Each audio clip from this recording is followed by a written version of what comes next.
bem-vindos ao Pint of Science 2021. Aqui estamos com dois convidados. Eu sou o professor Hélio Lemes, da Universidade Federal de Alfenas, no campus de Varginha, e recebemos dois convidados cientistas para conversar com você sobre ciência de um jeito que não assuste, né? Porque muitas vezes as pessoas têm uma certa preocupação: será que ciência é complicado? Será que ciência é muito distante, né, da minha realidade?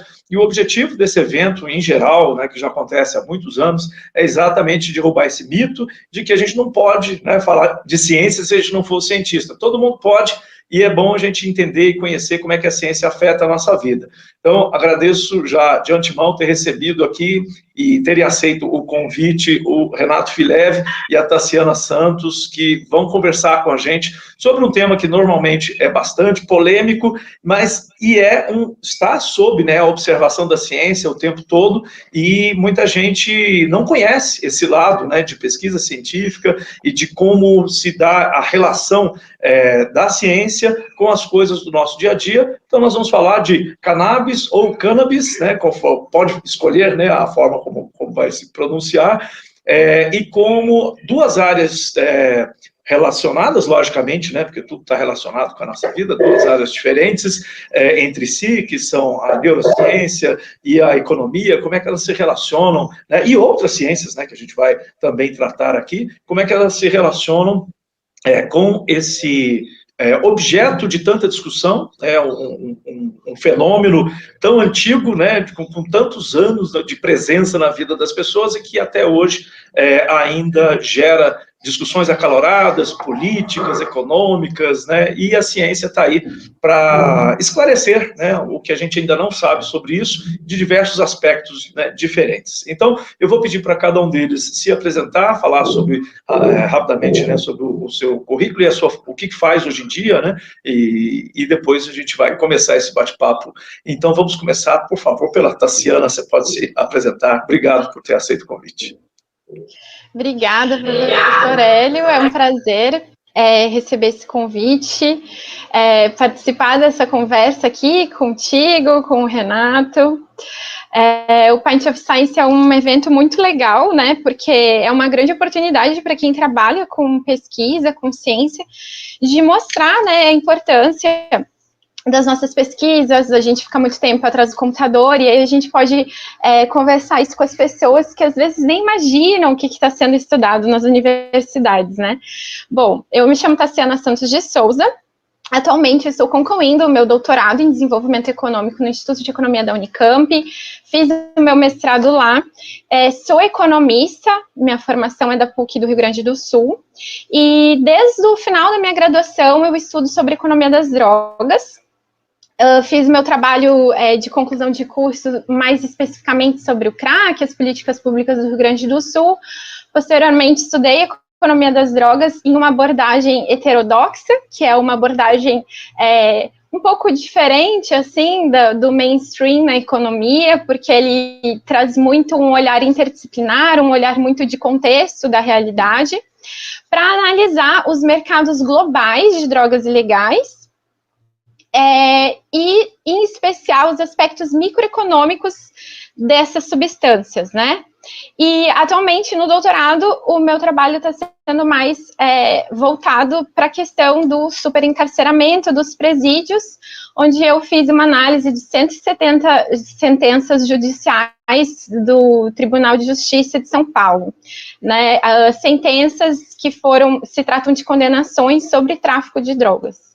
Então, eu espero poder também contribuir, falar um pouquinho hoje sobre maconha medicinal, que é um tema que eu estudo bastante já há bastante tempo, e acho que é isso. Muito obrigada pelo convite. Obrigado, Tassiana. Renato, fica à vontade para se apresentar.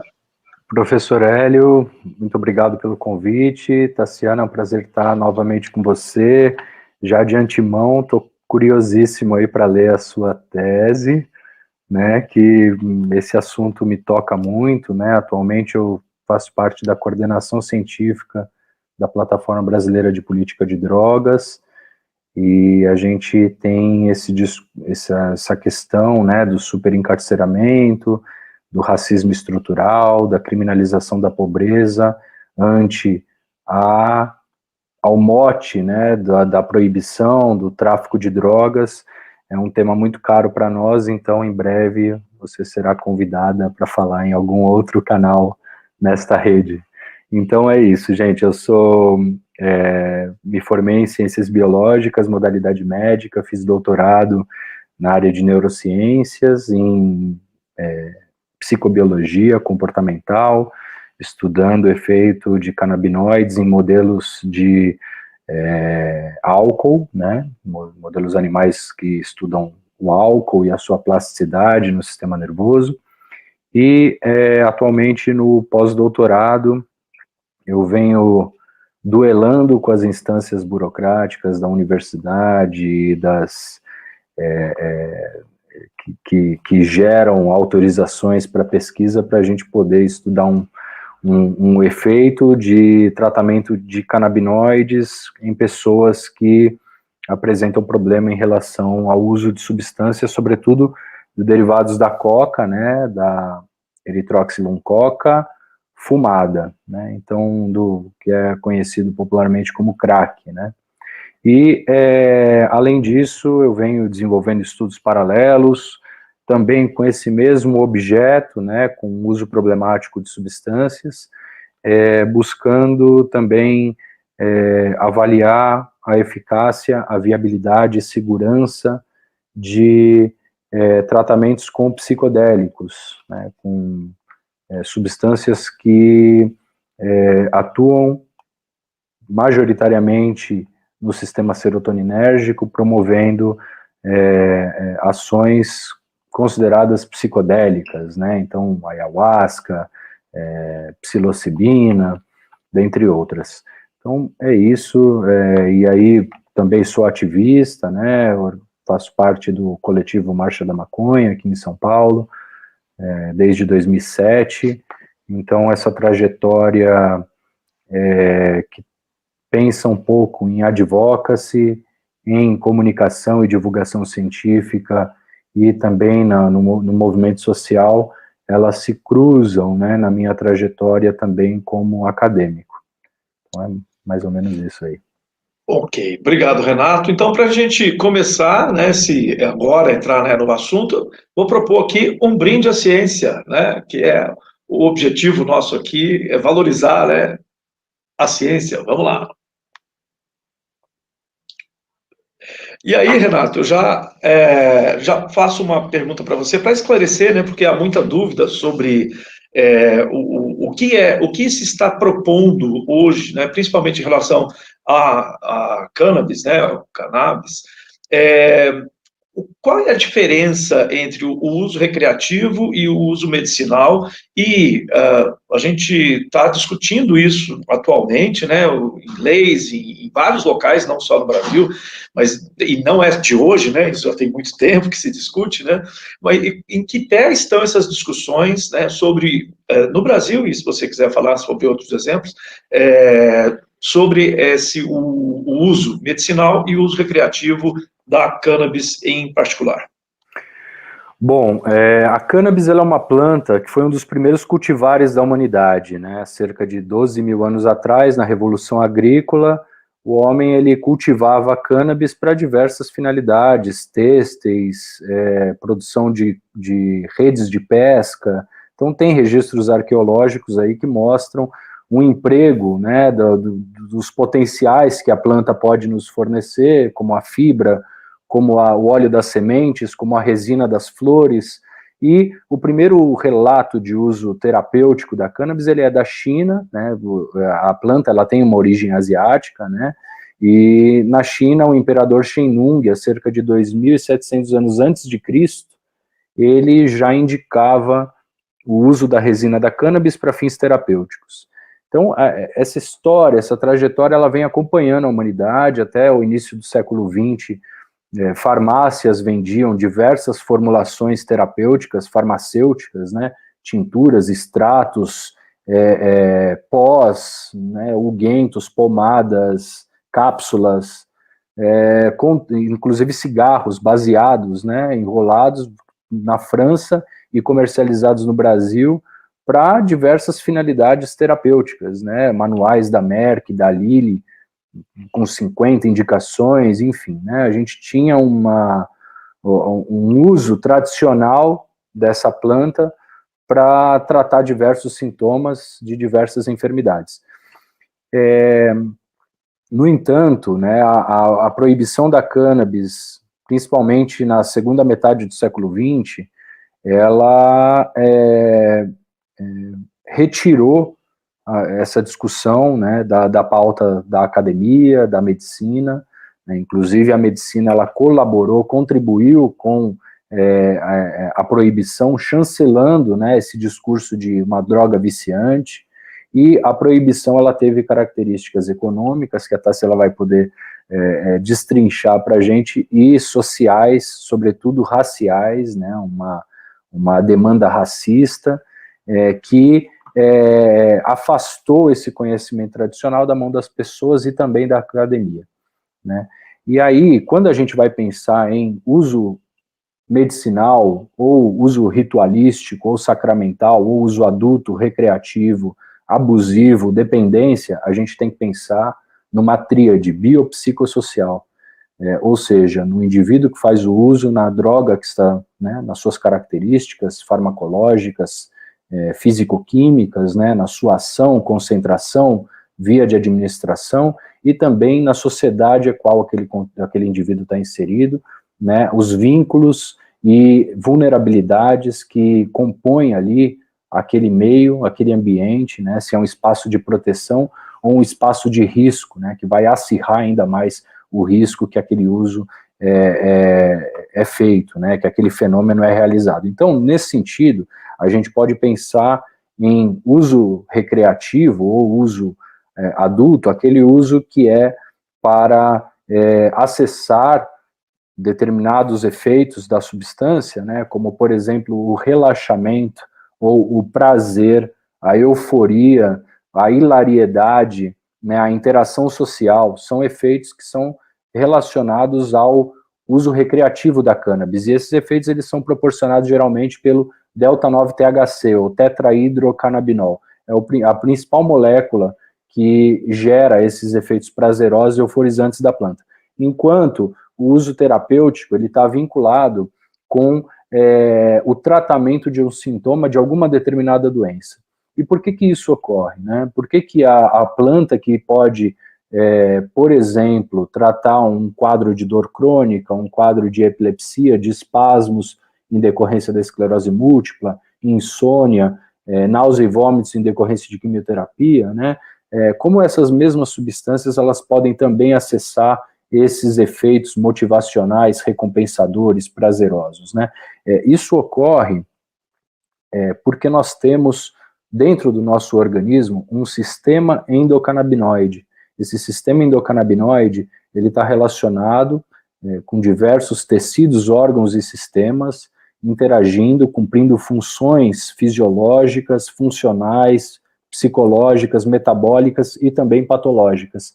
Esse sistema, ele é tão complexo que ele está presente em todos os animais vertebrados, inclusive em alguns invertebrados, né, que têm um sistema nervoso primitivo, como esponjas, quinidários, eles já apresentam genes canabinoides que regulam aquele um sistema nervoso desorganizado ainda, né? Então aquele sistema nervoso rudimentar ele já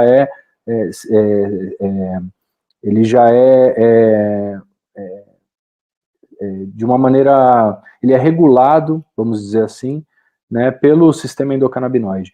Isso faz com que esse sistema ele tenha, né, desenvolva esse papel, essa função, e por ele ter uma característica personalizada, singular, cada indivíduo ele apresenta uma disposição, uma expressão dos constituintes desse sistema, né?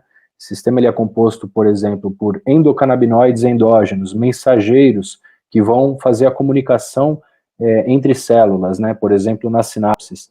E esses endocannabinoides, eles têm uma atuação bastante semelhante aos fitocannabinoides da planta. Eles vão se ligar como um mecanismo chave e fechadura em receptores que estão na membrana dessas células, desenvolvendo uma alteração, né, na conformação, principalmente iônica ali, né, na troca iônica dessas células com o meio externo, promovendo ações diversas, né.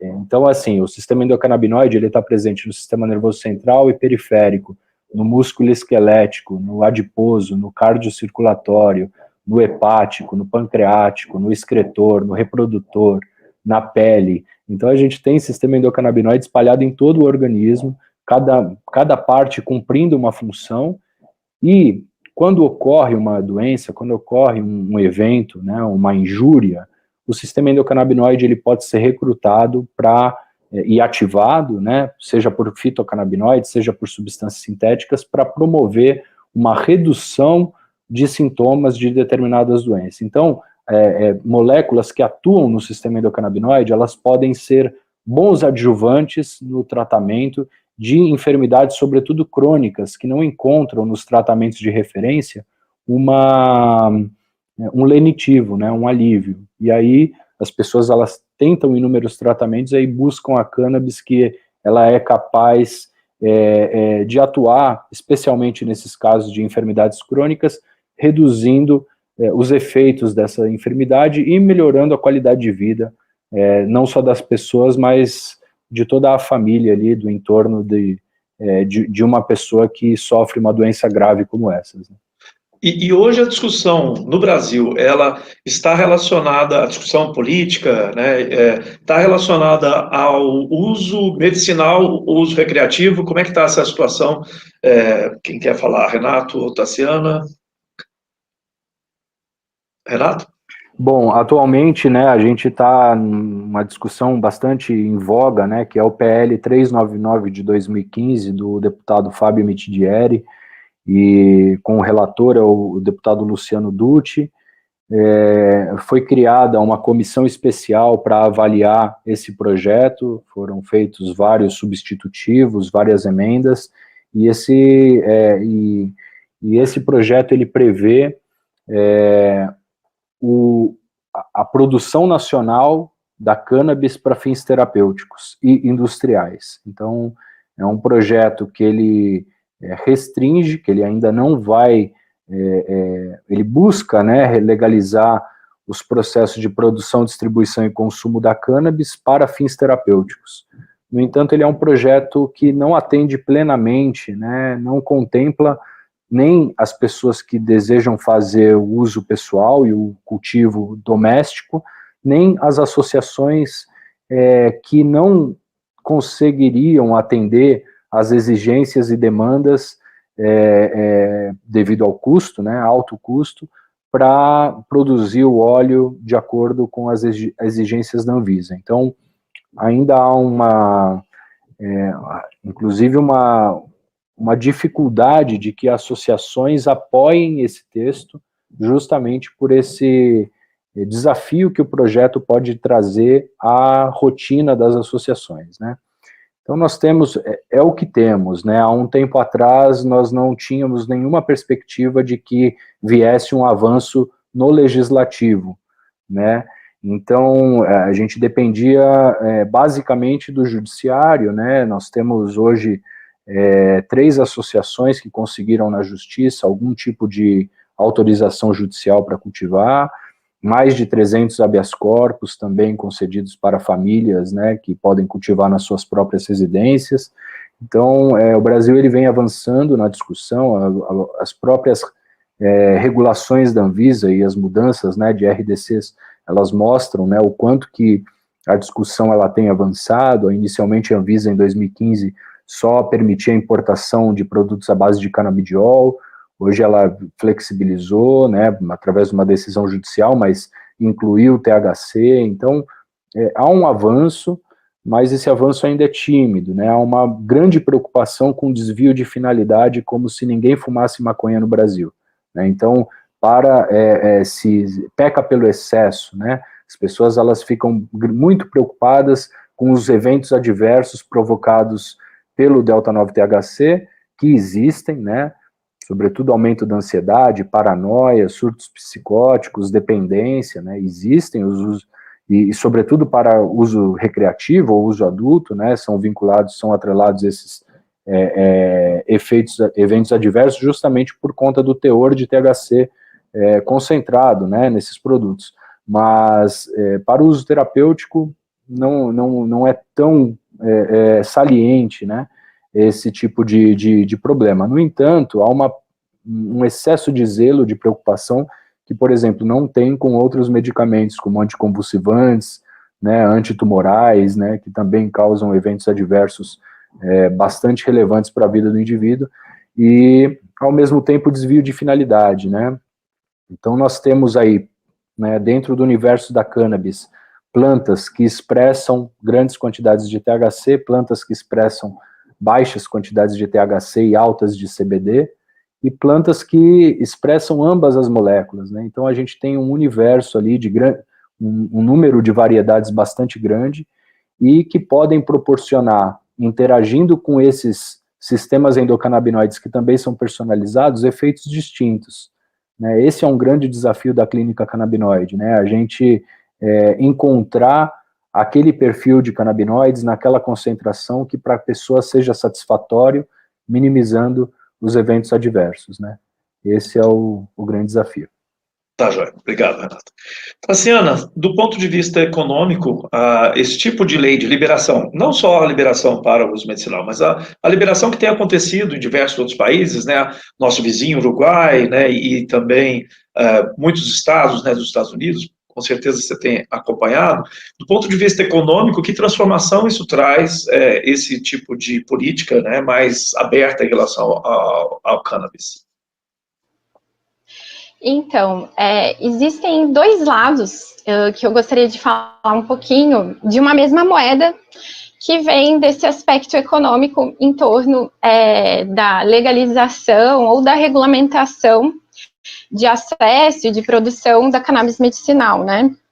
E até dá um pouquinho de desconforto, e eu vou falar mais disso, de se referir à cannabis medicinal, porque, na verdade, a cannabis medicinal é a cannabis, né? A maconha é o tratamento, né? Então, por que eu falo que tem dois lados, né? Porque a gente precisa ser honesto e entender que quando a gente fala em economia, não existe um caminho unicamente específico ou negativo, né? Tudo depende, a gente fala nos cursos de economia para os alunos que estão se iniciando, e tal decisão é boa ou é ruim? Depende, porque ela pode ser boa para alguém e ruim para outro grupo, né? Então, o que eu quero comentar um pouquinho, que para a gente falar da questão atual, é imprescindível a gente voltar para trás e lembrar dos aspectos que nem o Renato comentou, históricos que estão em torno da cannabis, né? Então, o movimento proibicionista de drogas, que se deu ao longo do século XIX, ele tem uma iniciativa por parte dos Estados Unidos, e aí tem uma série de estudos que falam que tem relação a interesses econômicos, de tomada, né, de poder, de hegemonia estadunidense, em tentar, inclusive, diminuir o poder econômico europeu, tendo em vista que as grandes indústrias farmacêuticas, elas eram europeias, né? Existem aspectos relacionados à religião protestante, a uma necessidade de disciplinamento dos profissionais, dos trabalhadores, então eles não poderiam, em hipótese alguma, ter estado de consciência alterado. Então, tem todo um caráter moral em torno disso. Mas especificamente, e aí tem uma criminóloga que é interessante, quem estiver gostando do debate, quiser ler mais, que é a Rosa Del Olmo. Ela tem um livro que é curtinho e se chama A Face Oculta da Droga, em que ela explica minimamente o passo a passo, as convenções, as leis, como que foi sendo trazido dos Estados Unidos essa ideia de política proibicionista, sendo adotada de uma forma bastante equivocada por parte dos cientistas brasileiros, que associavam estudos de efeitos à heroína e outras substâncias para falar tudo como se fosse a droga. Por isso que a face oculta da droga e não das drogas. Como se todas estivessem numa mesma salada, né? Mas a maconha, além de todas essas propriedades que o Renato explicou, ela tem algumas peculiaridades, né? Do ponto de vista econômico, é uma substância, em termos de demanda, é a substância mais consumida no mundo. E é uma substância natural, né? Então, para um usuário produzir o óleo de cannabis ou fumar a flor, ela não vai necessitar de grandes transformações, ela não vai necessitar de aditivos químicos, como acontece, por exemplo, na produção de cocaína ou de crack, ou ainda das drogas sintéticas, né, como LSD, enfim. E aí, por que isso é importante a gente falar? Porque, do ponto de vista econômico, diferente das outras substâncias, como, por exemplo, a cocaína e o crack, em que o principal insumo, que é a folha de coca, está concentrada, 98% dessa produção da folha de coca, ela está concentrada em 3 países, que são das regiões dos Andes, né? Bolívia, Peru e Colômbia. A maconha, ela é produzida no mundo inteiro. Existem alguns locais que são amplamente produzidos, como, por exemplo, o Paraguai, o polígono da maconha no Nordeste, a região de Marrocos, vão ter algumas regiões que vão ter altas produções, mas ela pode ser produzida dentro de um apartamento, dentro de estufas, então ela tem essa especificidade. Por que eu estou falando isso? Porque em termos de política proibicionista, todas as tentativas de tentar interferir e impedir o tráfico de drogas, ela acaba sendo a mais ineficiente. Então, acrescentando a isso, tem outros aspectos sociais, como, por exemplo, elas ter um uso mais seguro que as outras substâncias, né? Tem esse consumo, tem esse aspecto histórico, mas quando a gente olha para a história e olha para as nossas especificidades brasileiras, a gente vai perceber que a maconha ela é proibida antes mesmo desse movimento proibicionista dos Estados Unidos do século XX. Já tem registros históricos do século XIX, identificando que 3 cidades, Santos, Campinas e Rio de Janeiro, já proibiam o uso e a venda de pito de pango, como era conhecida a maconha, como uma tentativa de tentar inibir os hábitos entre os escravos. E aí, assim como aqui tinha essa relação de preconceito, né, de racismo, nos próprios Estados Unidos, ela também estava muito associada ao uso com os mexicanos, por parte dos mexicanos, né? E a Rosa Deloma, essa criminóloga, ela explica como que isso e esses movimentos, eles começavam a aumentar, colocando como uma culpa na droga,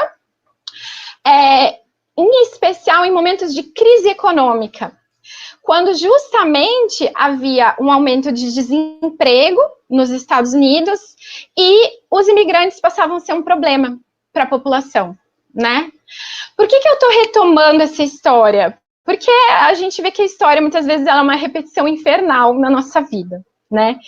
Então, hoje, o que nós temos de problemas com relação à política de drogas e, em especial, à proibição das drogas, né? E aí eu já falo especificamente da parte medicinal, porque essa parte medicinal ela acaba sendo uma parte do problema, ela não resolve o problema, ela é necessária, ela é urgente, ela é super importante, principalmente para atender as necessidades de saúde das pessoas que precisam, mas ela não resolve o problema da maconha, como o Renato colocou, né, ela não atende, a pele, por exemplo, ela fala de produção, mas ela não atende as demandas de autocultivos, e enfim.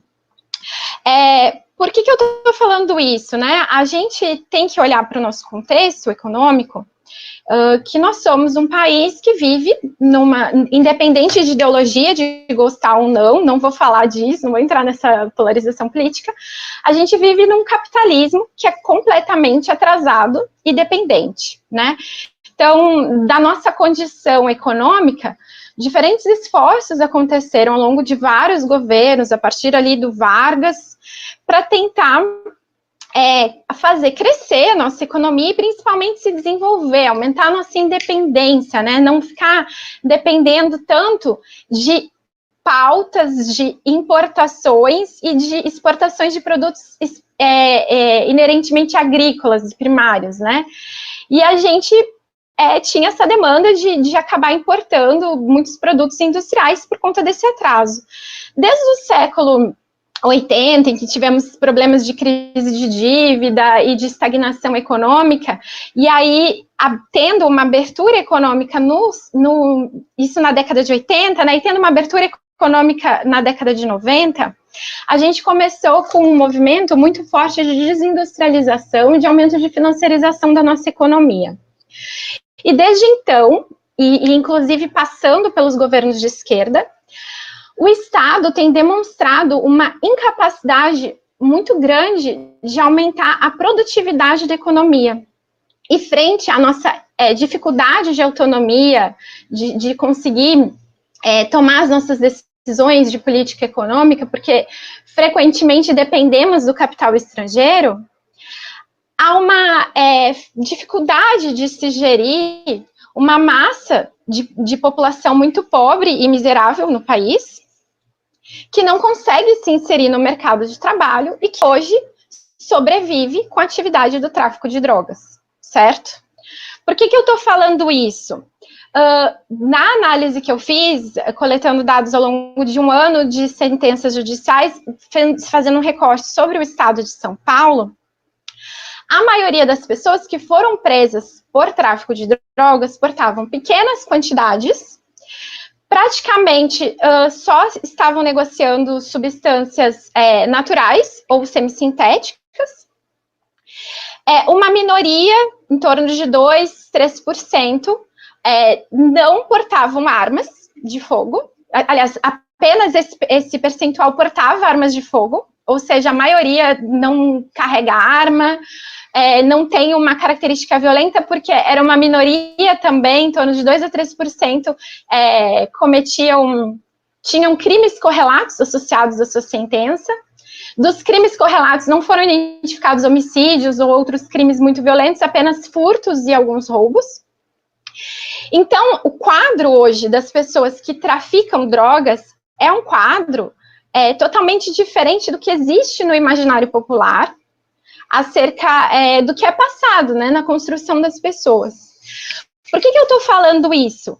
Porque a gente vive uma realidade muito preocupante, que é o encarceramento em massa no Brasil, e existe uma demanda por parte do Estado para tentar atender, né, essa questão da violência, mas a maioria das pessoas presas, quando a gente vai olhar por tipos de substâncias que foram pegas com elas, apreendidas com elas, foi a maconha. Então, 23,8% das pessoas que foram presas por tráfico de drogas no estudo do meu doutorado, da minha tese, portavam somente maconha. Então, a maconha, além do debate da cannabis medicinal, ela pode ser uma iniciativa de se começar, né, uma estratégia, um caminho para começar esse desencarceramento em massa no país. Bom, mas o desencarceramento ou a mudança na política proibicionista, ela é suficiente para resolver os nossos problemas? Não, né?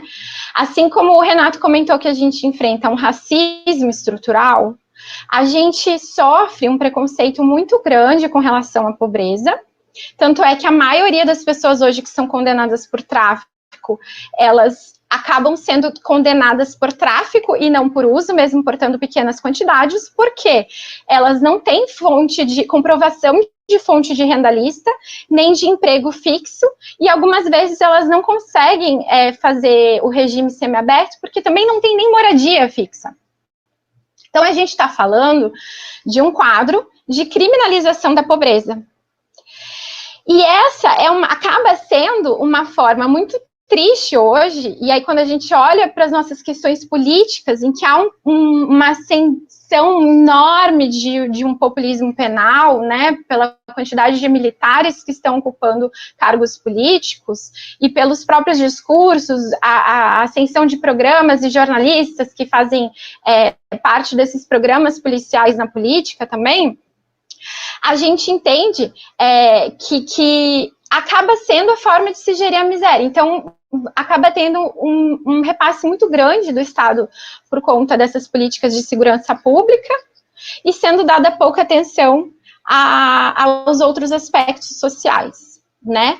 E aí, como que a cannabis, ela pode auxiliar e contribuir? Aí, por isso que eu falei que tem dois lados de uma mesma moeda, né? A indústria farmacêutica, ela pode ser ter um papel, desempenhar um papel muito importante no nosso desenvolvimento econômico, né? Mas o que acontece hoje? A gente se depara com um comércio muito grande, né, na parte do setor de serviços. Então, se você não precisa de dados econômicos, nem abrir uma planilha no IBGE. Se você sair na sua rua, você vai ver que a cada esquina tem 1, 2, 3 farmácias.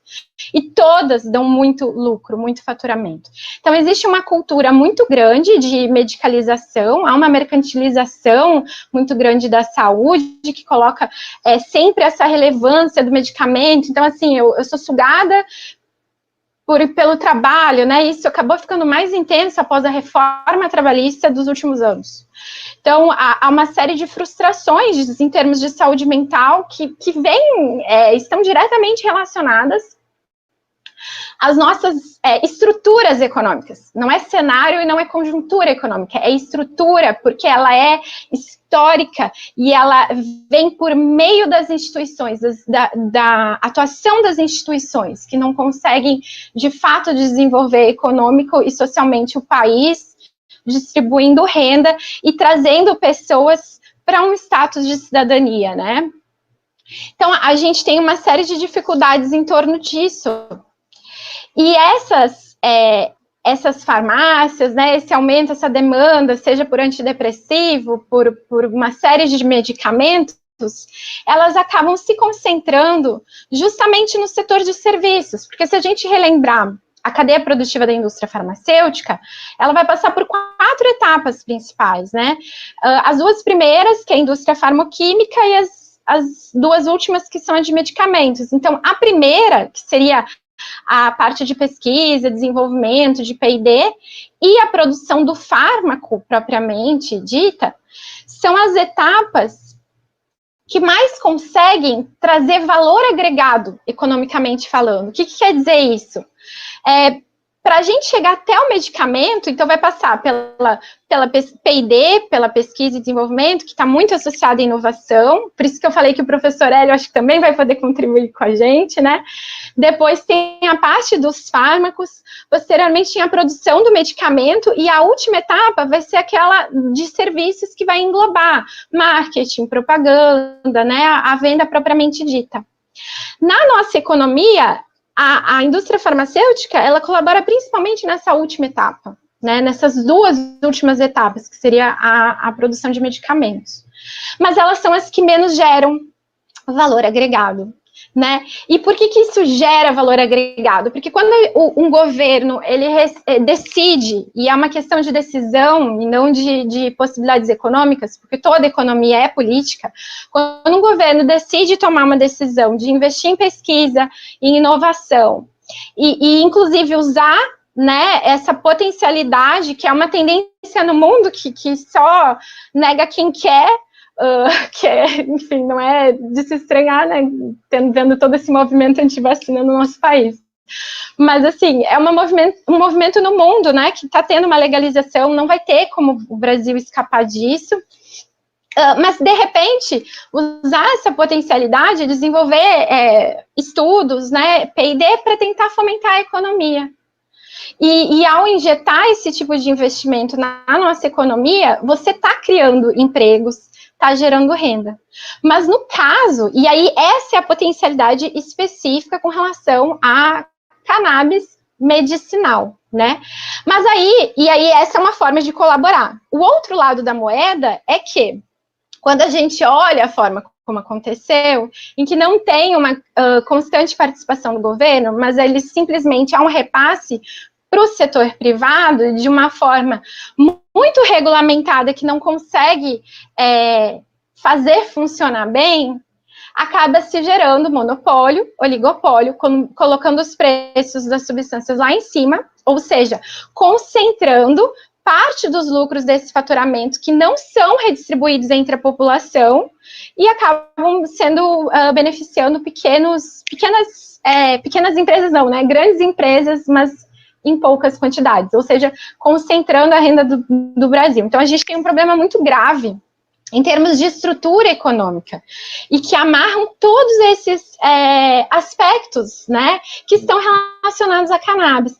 Por isso que eu comentei que essa é uma parte apenas do problema, não vai resolver o problema todo, até porque, em termos de consumidor, deve ser muito difícil para uma família que precisa tratar um filho que está doente, tendo convulsões, gastar de R$200 a R$2.400 um medicamento que pode ser plantado em casa e ser produzido pela própria família, né? E aí isso acaba gerando uma série de outros custos, de demandas judiciais, porque as famílias vão pedindo habeas corpus para cultivar, e então é um emaranhamento assim que ele, em termos econômicos, eu gosto de falar que a legalização da maconha, não só a maconha medicinal, ela é necessária para o desenvolvimento econômico, não porque ela vai gerar emprego e renda, e aí se a gente olhar para a maconha medicinal, ela pode sim também gerar mais emprego e renda para o país, mas porque, como o Renato falou, milhares de pessoas já fumam maconha no país, né? Isso já existe. E esses empregos e essa renda, ela já existe, mas ela existe de que forma? Criminalizada, né? Então, ter uma mudança nessa perspectiva significa mudar as estruturas do país, né? Significa trazer aquela parcela que é criminalizada para um outro status, para uma outra posição. E aí a gente entende por que há tanta resistência, né? Ninguém quer mudar, a gente não quer perder, né, a sua posição e o seu poder. Renato, eu queria te endereçar uma pergunta agora, que um argumento muito comum para quem é contra a legalização, a liberação, é que aqui isso no Brasil não vai funcionar, né? Porque isso funciona na Holanda, funciona lá em Nevada, no Colorado, tá? Mas isso no Uruguai, mas no Brasil não vai funcionar porque nós somos diferentes, cultura, tal, corrupção, né? Faz sentido esse argumento, né? Tassiana ou Renato, o que vocês acham disso? Professor, eu fiquei escutando a Tassiana aqui, nossa, que clareza, né, sobre um processo todo que está intrincado ali na nossa forma de vida, né, estruturante, né, da nossa condição na sociedade, né. Eu vejo o quanto eu sou privilegiado, né, por eu ser homem branco, hétero, numa cidade como São Paulo, né, quanto que tudo isso me permite acessar, ter poder, né, de poder fazer coisas, né, nessa nossa bionecropolítica, de não ser enquadrado pela polícia, se eu estou fumando um baseado, se, né, eu estou em qualquer ambiente suspeito, né, então isso é criminoso, né, a gente vive num cenário, assim, muito lamentável, né, sobre como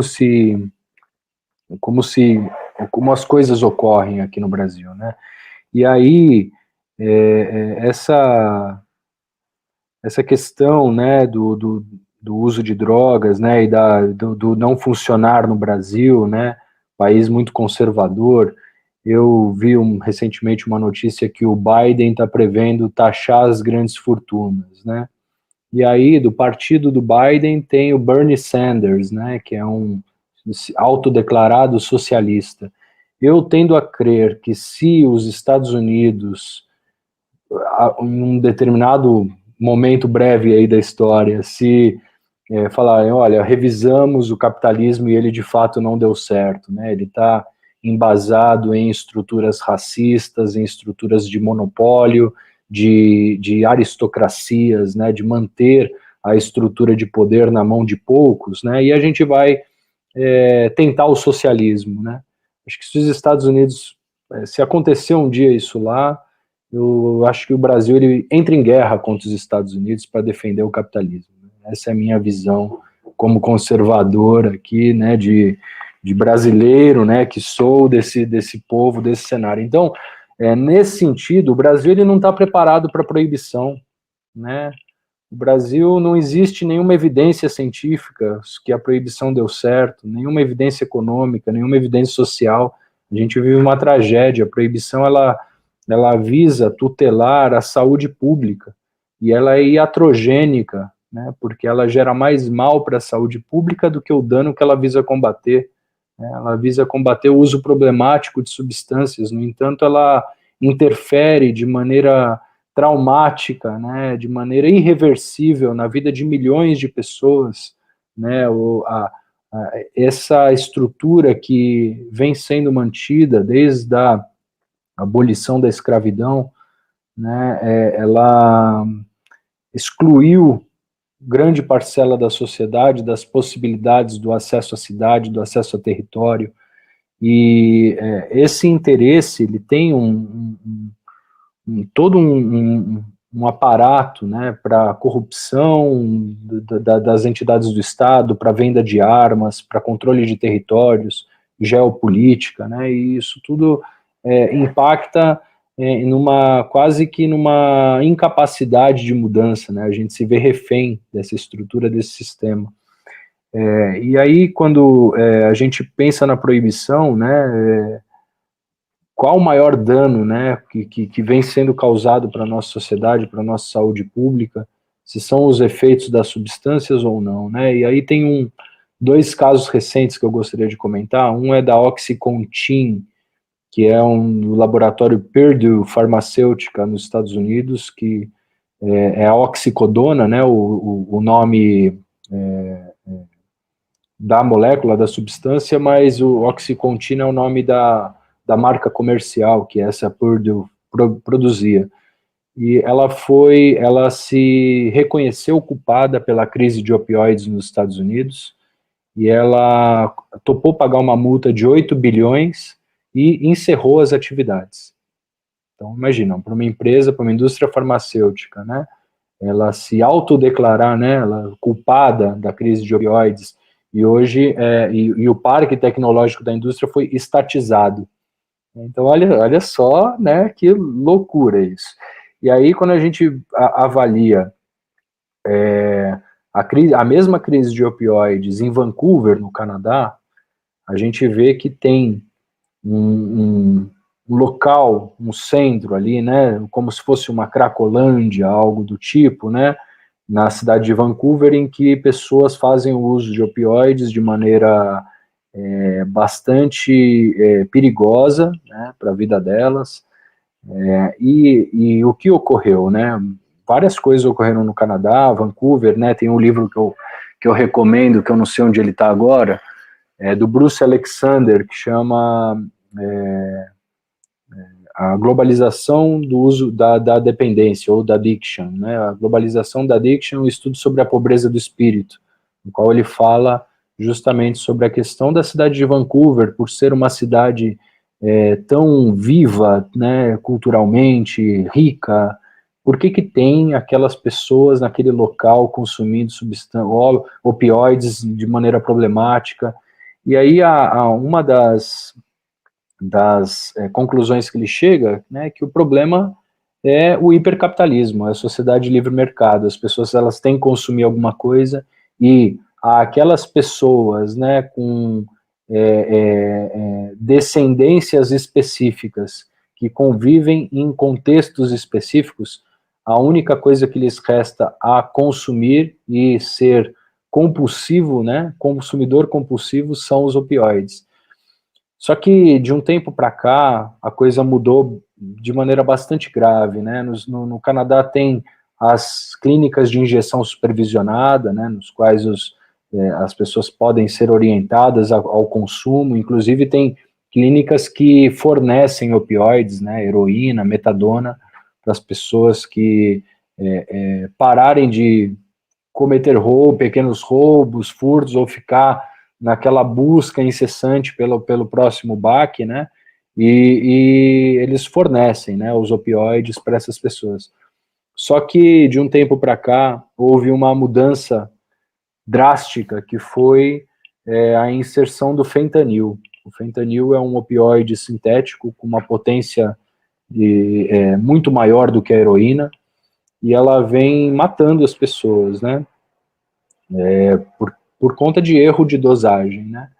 E a quantidade que eles vendem em uma porção de $10, ela é suficiente para nos matar, que não tivemos experiência com opioides, que o nosso corpo ele não tolera, não está tolerante aos opioides ainda, né? Então, isso é vendido, comercializado, inclusive tem um vídeo, né, daquela DW, daquela televisão alemã, que eles fizeram um mini documentário ali na cidade de Vancouver, eu recomendo vocês a buscarem, vai ser fácil de encontrar,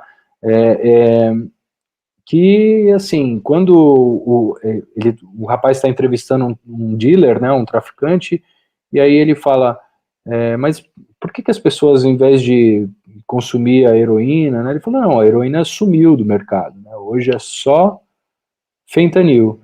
E quando eles descobrem alguma coisa, porque tem várias apresentações, né, então eles descobrem assim, por exemplo, o fentanil verde escuro matou 2 pessoas ontem. E aí os usuários eles vão buscar, eles vão querer aquele verde escuro, porque é o mais potente, é o mais forte. Então é uma inversão da lógica, né, da autolesividade, né, ou da proteção. Então, para a gente pensar, né, no uso problemático de substâncias, eu acho que essa máxima, né, do biopsicossocial, da droga do indivíduo e do contexto que o uso está sendo feito, ele é essencial, né? A Tássia, ela falou da maconha, é a mesma maconha, né? A cannabis é a cannabis que é usada para fins recreativos ou para fins terapêuticos ou ritualísticos, e a gente, nesses muitos projetos de lei, né, a gente tenta segregar isso, né? A própria nomenclatura, maconha ou cânhamo, né? São nomenclaturas para a mesma planta que expressam teores de canabinoides ou que têm um fenótipo um pouco distinto uma da outra, né? Então, é uma forma de designar, né? O cânhamo, ele seria plantas com abaixo de 0,3% de THC, enquanto maconha, plantas acima de 0,3% de THC. É uma nomenclatura arbitrária para a mesma planta, né? E aí a gente se perde na discussão. Não, o canabidiol, ele é terapêutico, o THC, ele é problemático, né? Enquanto muitas pessoas que vão precisar do tratamento, elas vão ficar ainda em vulnerabilidade por não ter, né, uma legislação que compreenda toda essa complexidade e que permita, né, um acesso simplificado, barateado, né, e de qualidade às pessoas que precisam. Para a gente finalizar, eu queria fazer uma última pergunta, né, para os dois. Era para quem tem interesse, né, quem está estudando, qual que é a área hoje em dia? Existe um caminho para fazer ciência fácil, acho que não tem, hoje em dia está difícil fazer qualquer tipo de ciência, né? Né? Mas existe um espaço para, dentro das instituições que vocês conhecem, né, não só as que vocês atuam, né, mas a que vocês conhecem, existe fomento disponível para financiar pesquisa, né, com o uso de cannabis, né, no Brasil hoje, e qual seria o caminho, né, para quem se interessa e quer entrar nessa área de pesquisa? Fique à vontade. Eu acho que essa é a pergunta mais difícil de todas para responder, porque, enfim, a gente está observando crise de universidades, né, dificuldade de financiamento, fecha, não fecha, CNPq, tal, um cenário, assim, muito triste, mas vamos resistir. Então, eu acredito que um caminho venha a partir de ingresso, de estudos em pós, em mestrados, né, nesse tipo de curso, Mas eu realmente, e acho que esse caminho ele acaba sendo mais acessível, sendo publicado em editais das universidades, então acho que quem tiver interesse pode olhar. Da parte medicinal, acho que o Renato pode explicar melhor, né? E eu sempre gosto de falar que em economia ainda é um tabu esse tema. Nos últimos anos, com a legalização, ele vem sendo falado, e eu mesma me coloco à disposição, se alguém tiver interesse, quiser ler mais sobre o tema, quiser alguma orientação, eu fico à disposição. Não sei se tem como eu deixar registrado o meu e-mail, se alguém quiser fazer algum contato, eu posso tentar auxiliar, orientar de alguma forma, né? Como pesquisar sobre isso, porque é necessário, a gente precisa de muitos estudos, né, nesse tema. Eu coloco o link na descrição do vídeo aqui. Tá, obrigada. É realmente difícil, né? Assim, já era polêmico, né, no tempo das vacas gordas, quando a ciência era bem vista, era reconhecida como uma forma de compreender, né, a nossa sociedade de maneira racional. Hoje em dia que ela é negada, né, que ela é confrontada com fake news de WhatsApp, vira opinião, é uma coisa ainda mais exígua, né? A gente tem aí eu acho que o grande gargalo, né, da universidade, além do financiamento, eu ouso dizer que o financiamento ele não é o principal problema. O principal problema ele vem, sobretudo, de acessar esses compostos para fazer pesquisa. Hoje em dia, uma universidade ela precisa ter uma autorização especial de pesquisa concedida pela Anvisa para você cultivar uma planta de cannabis dentro da universidade, ou extrair um composto, ou então receber um composto já extraído para aplicar em algum ensaio. Então, é uma burocracia e uma forma de você restringir, né, o acesso, porque não é produzido no Brasil, é produzido fora, você tem que importar. Então, a universidade ela tem que ou fazer o processo de importação, né, pagar a Anvisa uma autorização especial de pesquisa, elas autorizarem para você importar essa substância, essa Receita Federal, enfim, vai tudo isso ser polícia, né, vistoriado, autorização de transporte, você tem que ter na universidade. Até aí, acabou já o tempo de você fazer sua pesquisa, né? Acabou o seu... não existe, né, um fluxo rápido para você né, conseguir fazer uma pesquisa de doutorado, de mestrado, seja de jovem pesquisador, qualquer coisa, né, um temático. Então, tem essa questão, professor, que eu acho que é o tempo da burocracia que ele impede ali a pesquisa atrelado à dificuldade do cultivo, né? Aqui no Brasil. Então, eu acho que esses são os gargalos principais aí que a gente tem. Não é nem falta de dinheiro, porque a falta de dinheiro ainda é uma coisa geral, né? Não é algo pessoal. Mas aí quando vai para essa questão da obtenção dos produtos, aí vira uma questão pessoal. Até a gente...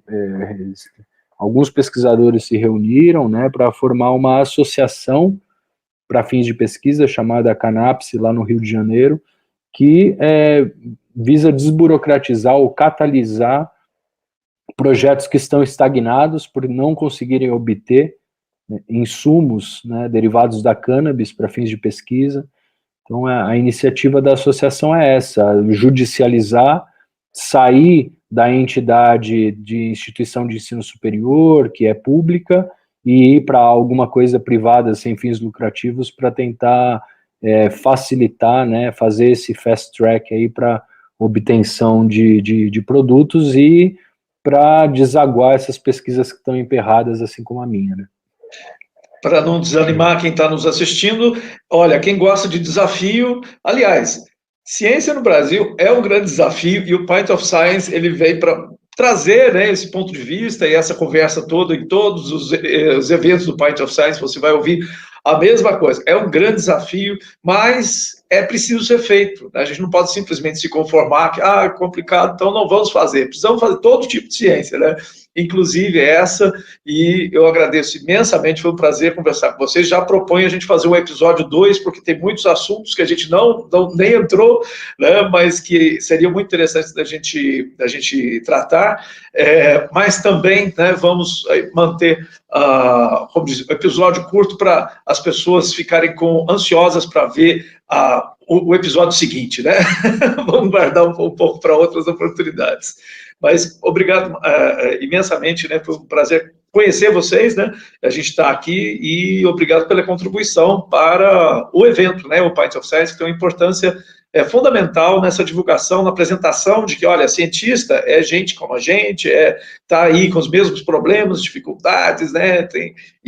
Do mesmo jeito, né? Que a gente tem dificuldade de entender, né? Determinadas até coisas, né, das regras do nosso jogo, do jogo da pesquisa, da ciência no Brasil. Então, quem está de fora para aprender um pouco mais, né, sobre as dificuldades que a gente tem, não é nada glamouroso, mas é extremamente necessário, né, esse trabalho que a gente faz. A melhor habilidade do cientista é a resiliência. Então, obrigado, professor. Obrigada, pessoal. Obrigado a vocês. Obrigada, professor. Obrigada, Renato, também foi um prazer. Um abraço para todo mundo. E um brinde à ciência. Viva!